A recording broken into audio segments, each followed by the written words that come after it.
ইনশাআল্লাহ আমি এই মঞ্চ থেকে ঘোষণা দিচ্ছি, ভারপ্রাপ্ত চেয়ারম্যান জনাব তারেক রহমান যেই সিদ্ধান্ত দিবেন, জাতীয়তাবাদী দল যেই সিদ্ধান্ত দিবেন, আমি সেই সিদ্ধান্তের সাথে একমত পোষণ করব।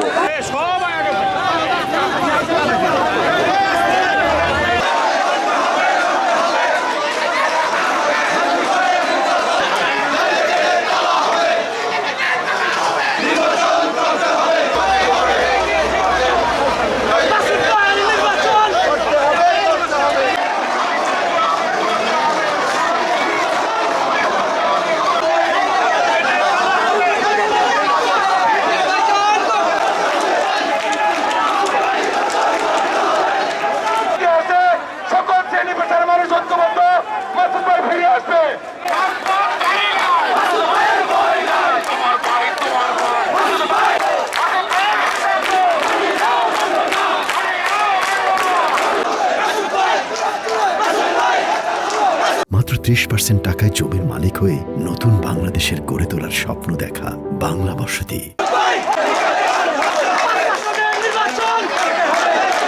শুধু বক্তব্য শেষ করার আগে আমি আপনাদের কাছে জানতে চাই,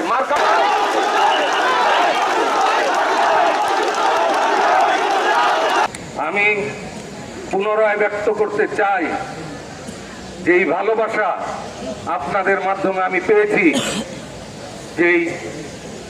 যেটা আসলে আমি আপনাদের কাছেও ক্ষমা প্রার্থী। ইনশাআল্লাহ আমি এই মঞ্চ থেকে ঘোষণা দিচ্ছি, ভারপ্রাপ্ত চেয়ারম্যান জনাব তারেক রহমান যেই সিদ্ধান্ত দিবেন, জাতীয়তাবাদী দল যেই সিদ্ধান্ত দিবেন, আমি সেই সিদ্ধান্তের সাথে একমত পোষণ করব।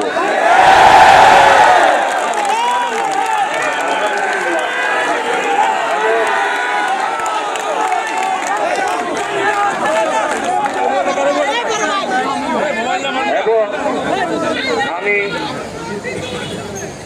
এই জাতীয়তাবাদী দলের মনোনয়ন পেয়েছি, ইনশাআল্লাহ আমি নির্বাচন করবো ইনশাআল্লাহ।